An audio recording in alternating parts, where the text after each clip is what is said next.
sempre bello trovare tantissima gente e sembra sempre come il primo giorno, perché è emozionante trovare tutta questa bella gente davanti. È uno spettacolo vero, siete voi, credetemi, perché da qui a guardare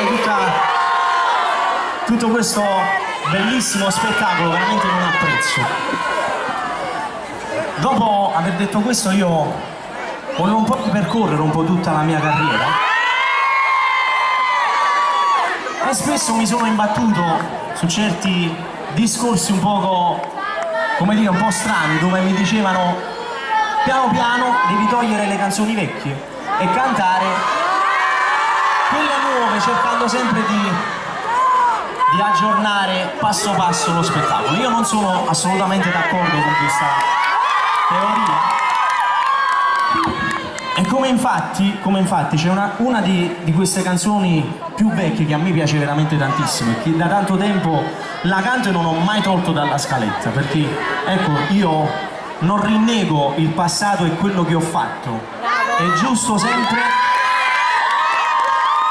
rispettare il passato e mai rinnegare le proprie radici. E questa canzone molto bella si intitola Fammo Prova. Questa è bella.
Senza uscita, ma ieri